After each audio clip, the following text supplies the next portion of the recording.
Hi friends, welcome to Kavya Naina cooking channel. ನಾನು ಸುಷ್ಮಾ. ಬನ್ನಿ ಇವತ್ತು ತರಕಾರಿ ಸಾಂಬಾರು ಯಾವ ಥರ ಮಾಡೋದು ಅಂತ ತುಂಬ ಸುಲಭವಾಗಿ ನಿಮಗೆ ನಾನು ತೋರಿಸ್ಕೊಡ್ತೀನಿ. ಹಾಗೆ ನಮ್ಮ ಚಾನಲ್ನ ಸಬ್ಸ್ಕ್ರೈಬ್ ಮಾಡ್ಕೊಂಡು ನೋಡಿ, ನಿಮ್ಮ ಫ್ಯಾಮಿಲಿ ಫ್ರೆಂಡ್ಸಿಗೆಲ್ಲ ಶೇರ್ ಮಾಡಿ ಫ್ರೆಂಡ್ಸ್. ಬನ್ನಿ ಇವಾಗ ಯಾವ ಥರ ಮಾಡೋದು ಅಂತ ತುಂಬ ಈಸಿಯಾಗಿ ತೋರಿಸ್ಕೊಡ್ತೀನಿ. ಉದ್ದಿನಬೇಳೆ ಮತ್ತು ಕಡಲೆಬೇಳೆನ ಒಂದೊಂದು ಟೇಬಲ್ ಸ್ಪೂನ್ ತೊಗೊಂಡಿದ್ದೀನಿ. ಮೆಂತ್ಯ 1/4 ಟೀ ಸ್ಪೂನು, ಹಾಗೆ 1/4 ಟೀ ಸ್ಪೂನ್ ಇಂಗು ತೊಗೊಂಡಿದ್ದೀನಿ. ಒಂದು 5-6 ಕಾಳು ಮೆಣಸು, 1 ಟೇಬಲ್ ಸ್ಪೂನ್ ಜೀರಿಗೆ, ಸ್ವಲ್ಪ ಅರಿಶಿನ, ಕರಿಬೇವು, ಖಾರಕ್ಕೆ ನಿಮಗೆ ಎಷ್ಟು ಬೇಕು ನೋಡಿಕೊಂಡು ಬ್ಯಾಡಗಿ ಮತ್ತು ಒಣಮೆಣಸಿನ್ಕಾಯಿ ತಗೊಳ್ಳಿ. ಬನ್ನಿ ಎಲ್ಲವನ್ನು ನಾವು 1 ಟೇಬಲ್ ಸ್ಪೂನ್ ಎಣ್ಣೆ ಹಾಕಿ ಚಿಕ್ಕ ಬಾಳಿಗೆಯಲ್ಲಿ ನೋಡಿ ನಾವು ಎಲ್ಲವನ್ನು ಚೆನ್ನಾಗಿ ಫ್ರೈ ಮಾಡ್ಕೋಬೇಕು. ಉದ್ದಿನಬೇಳೆ ಮತ್ತು ಕಡಲೆಬೇಳೆ ಚೆನ್ನಾಗಿ ಫ್ರೈ ಆಗಬೇಕು ಎಣ್ಣೆಯಲ್ಲಿ ನೋಡಿ. ಹಾಗೆ ಎಲ್ಲವನ್ನು ಹಾಕಿ ಫ್ರೈ ಮಾಡ್ಕೋಬೇಕು. ಫ್ರೈ ಮಾಡಿ ಸಾಂಬಾರು ಅಥವಾ ಮಾಡೋದ್ರಿಂದ ತುಂಬ ಚೆನ್ನಾಗಾಗುತ್ತೆ ಸಾಂಬಾರು ನೋಡಿ. ಕಾಳುಮೆಣಸು, ಜೀರಿಗೆ, ಕರಿಬೇವು, ಒಣಮೆಣಸಿನ್ಕಾಯಿ, ಬ್ಯಾಡಗಿ, ಹಾಗೆ ಹಿಂಗು ಮತ್ತು ಅರಿಶಿನ ಎಲ್ಲವನ್ನು ಹಾಕಿ ನಾನು ಚೆನ್ನಾಗಿ ಫ್ರೈ ಮಾಡ್ಕೋತಾ ಇದ್ದೀನಿ. ಫ್ರೈ ಮಾಡಿ ಮಾಡೋದ್ರಿಂದ ತುಂಬ ಚೆನ್ನಾಗಿರುತ್ತೆ ನೋಡಿ. 1/4 ಕಪ್ಪಷ್ಟು ಹಸಿಕಾಯಿನ ಹಾಕೋತಾ ಇದ್ದೀನಿ. ಅದನ್ನು ಕೂಡ ಫ್ರೈ ಮಾಡಬೇಕು. ಒಲೆ ಆಫ್ ಮಾಡ್ಕೊಳ್ಳಿ. ಇವಾಗ ಹಸಿಕಾಯಿ ಹಾಕೋವಾಗ ಆರಿದ ಮೇಲೆ ನೋಡಿ ಚೆನ್ನಾಗಿ ಮಿಕ್ಸಿ ಜಾರಿಗೆ ಹಾಕ್ಕೊಂಡು ನಾವು ಸ್ವಲ್ಪ ನೀರು ಹಾಕಿ ಚೆನ್ನಾಗಿ ರುಬ್ಕೊಂಬರ್ತೀನಿ. ನೈಸಾಗಿ ರುಬ್ಕೊಂಬರಬೇಕು ನೋಡಿ. ಹಾಗೆ ಕುಕ್ಕರ್ಗೆ ನಾನು 1-2 ಟೇಬಲ್ ಸ್ಪೂನಷ್ಟು ಎಣ್ಣೆನ ಹಾಕ್ಕೋತಾ ಇದ್ದೀನಿ. ಹಾಗೆ ಕರಿಬೇವು ಹಾಕ್ಕೋತಾ ಇದ್ದೀನಿ.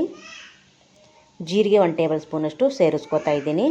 ಹಾಗೆ ಒಂದು ಈರುಳ್ಳಿನ ಸ್ಲೈಸಾಗಿ ಕಟ್ ಮಾಡಿಕೊಂಡು ಸೇರಿಸ್ತಾ ಇದ್ದೀನಿ. ಚೆನ್ನಾಗಿ ಫ್ರೈ ಮಾಡ್ಕೋಬೇಕು. ಈರುಳ್ಳಿ ಕಲರು ಚೇಂಜ್ ಆಗಬೇಕು, ಅಲ್ಲಿವರೆಗೂ ನಾವು ಚೆನ್ನಾಗಿ ಫ್ರೈ ಮಾಡ್ಕೋಬೇಕು. ಹಾಗೆ ಇದಕ್ಕೆ ನಿಮಗೆ ಯಾವ್ಯಾವ ಇಷ್ಟನೋ ಆ ತರಕಾರಿನ ನೀವು ಸೇರಿಸ್ಕೋಬೋದು. ನಾನು 1 ಕ್ಯಾರೆಟು, 1 ಆಲೂಗಡ್ಡೆ, ಹಾಗೆ ಸ್ವಲ್ಪ ಬೀನ್ಸು ನೋಡಿ, ಹಾಗೆ 1 ಬೌಲಷ್ಟು ನುಗ್ಗೆಕಾಯಿನ ಹಾಕೋತಾ ಇದ್ದೀನಿ. ನಿಮ್ಮ ಹತ್ರ ಯಾವುದು ಅವೈಲೇಬಲ್ ಇದೆಯೋ ಅದನ್ನು ನೀವು ಹಾಕೋಬೋದು ನೋಡಿ. ಎಣ್ಣೆಯಲ್ಲಿ ಚೆನ್ನಾಗಿ ಫ್ರೈ ಮಾಡ್ಕೋಬೇಕು. ತರಕಾರಿ ಎಣ್ಣೆಯಲ್ಲೇ ಸ್ವಲ್ಪ ಫ್ರೈ ಆಗಬೇಕು, ಅಲ್ಲಿವರೆಗೂ ನಾವು ಮುಚ್ಚಳ ಮುಚ್ಚಿ ಒಂದು 5-10 ನಿಮಿಷ ನಾವು ತರಕಾರಿನೆಲ್ಲ ಬೇಯಿಸ್ಕೋಬೇಕು. ಹಾಗೆ 1-2 ಟೊಮೊಟೊನ ಚಿಕ್ಕದಾಗಿ ಕಟ್ ಮಾಡಿಕೊಂಡು ಅದನ್ನು ಕೂಡ ಸೇರಿಸ್ತಾ ಇದ್ದೀನಿ. ಅದು ಕೂಡ ಎಣ್ಣೆಯಲ್ಲಿ ಚೆನ್ನಾಗಿ ಫ್ರೈ ಆಗಬೇಕು ನೋಡಿ. ಸೇಮ್ ಹೋಟ್ಲಲ್ಲಿ ಕೂಡ ಇದೇ ಥರನೇ ಮಾಡಿರ್ತಾರೆ. ಸೇಮ್ ಹೋಟ್ಲಲ್ಲಿ ತಿಂದಿರೋ ಥರನೇ ರುಚಿ ಬರುತ್ತೆ ನಿಮಗೆ ನೋಡಿ. 1 ಟೇಬಲ್ ಸ್ಪೂನಷ್ಟು ಕಲ್ಲುಪ್ಪು ಹಾಕ್ಕೊಂಡು ಹಾಗೆ ಅರಿಶಿನ ಪುಡಿ ಹಾಕ್ಕೊಂಡು ನಾನು ಮತ್ತೆ ಒಂದು ಸತಿ ಚೆನ್ನಾಗಿ ಮಿಕ್ಸ್ ಮಾಡಿಕೊಂಡು ಮುಚ್ಚಳ ಮುಚ್ಚಿ ಬೇಯಿಸ್ಕೊತೀನಿ ನಾನು. ಎಣ್ಣೆಲೇ ಸ್ವಲ್ಪ ಫ್ರೈ ಆಗಬೇಕೆಲ್ಲ ತರಕಾರಿ ನೋಡಿ. ಹಾಗೆ ನಮ್ಮ ಚಾನಲ್ನ ಇನ್ನೂ ಯಾರೂ ಸಬ್ಸ್ಕ್ರೈಬ್ ಮಾಡ್ಕೊಂಡಿಲ್ಲ, ಪ್ಲೀಸ್ ಹೋಗಿ ಸಬ್ಸ್ಕ್ರೈಬ್ ಮಾಡ್ಕೊಳ್ಳಿ.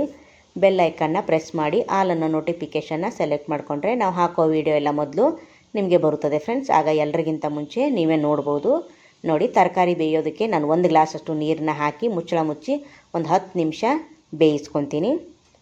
ಒಂದು 10 ನಿಮಿಷ ಆದಮೇಲೆ ನಿಮಗೆ ತೋರಿಸ್ತಾ ಇದ್ದೀನಿ. ಚೆನ್ನಾಗಿ ತರಕಾರಿ ಎಲ್ಲ ಬೆಂದಿದೆ. ಇಷ್ಟು ಬೆಂದರೆ ಸಾಕಾಗುತ್ತೆ. ಆವಾಗಲೇ ರುಬ್ಕೊಂಬಂದ್ವಲ್ಲ ಆ ಮಸಾಲೆನ ಇವಾಗ ನಾನು ಸೇರಿಸ್ಕೊತಾ ಇದ್ದೀನಿ ನೋಡಿ. ಚೆನ್ನಾಗಿ ಮಿಕ್ಸ್ ಮಾಡ್ಕೊಳ್ಳೋಣ. ಮಸಾಲೆನ ನಾನು ಫ್ರೈ ಮಾಡಿದ್ರಿಂದ ಹಸಿ ವಾಸನೆ ಇರೋದಿಲ್ಲ.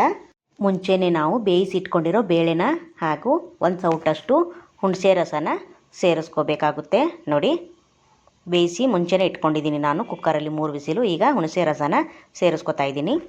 ಸಾಂಬಾರು ಎಷ್ಟು ಬೇಕು ನಿಮಗೆ ಅಷ್ಟು ನೋಡಿಕೊಂಡು ನೀವು ನೀರನ್ನು ಹಾಕ್ಕೋಬೇಕಾಗುತ್ತೆ ನೋಡಿ. ತುಂಬ ತೆಳುವಾಗಿ ಮಾಡ್ಕೋಬೇಡಿ. ಎಲ್ಲದಕ್ಕೂ ಕಾಂಬಿನೇಷನ್ ಇದು. ಹಣ್ಣು, ರೊಟ್ಟಿ, ಚಪಾತಿ, ಹಾಗೆ ಮುದ್ದೆಗೆ ಸೂಪರಾಗಿರುತ್ತೆ ನೋಡಿ. ರುಚಿಗೆ ಮತ್ತೆ ಉಪ್ಪನ್ನು ಸೇರಿಸ್ತಾ ಇದ್ದೀನಿ ನಾನು. ಚೆನ್ನಾಗಿ ಕುದಿಸ್ಕೋಬೇಕಾಗುತ್ತೆ ನಾವು ನೋಡಿ. ಮತ್ತೆ ಒಂದು 5 ನಿಮಿಷ ಚೆನ್ನಾಗಿ ಕುದಿಸ್ಕೊಳ್ಳೋಣ. ನಾವು ಬೇರೆ ಯಾವ ಮಸಾಲೆ ಕೂಡ ಸೇರಿಸಿಲ್ಲ. ಗರಂ ಮಸಾಲ, ಧನಿಯಾ ಪುಡಿ, ಈ ಥರ ಸೂಪರಾಗಿರುತ್ತೆ ನೋಡಿ ಫ್ರೆಂಡ್ಸ್. ನೀವು ಒಂದು ಸತಿ ಮಾಡಿ. ಇದಕ್ಕೆ ಒಂದು ಚಿಕ್ಕ ಒಗ್ಗರಣೆನ ಮಾಡ್ಕೊಳ್ಳೋಣ.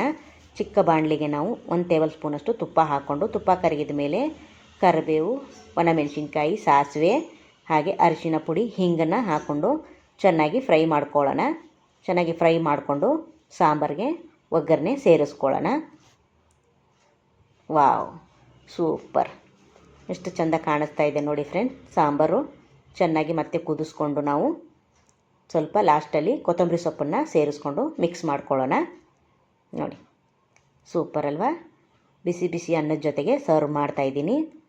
ಹಾಗೆ ನಮ್ಮ ವಿಡಿಯೋ ನಿಮಗೆ ಇಷ್ಟವಾದರೆ ಪ್ಲೀಸ್ ಲೈಕ್ ಮಾಡಿ, ಶೇರ್ ಮಾಡಿ, ಕಮೆಂಟ್ ಮಾಡಿ, ಸಬ್ಸ್ಕ್ರೈಬ್ ಮಾಡ್ಕೊಳ್ಳಿ.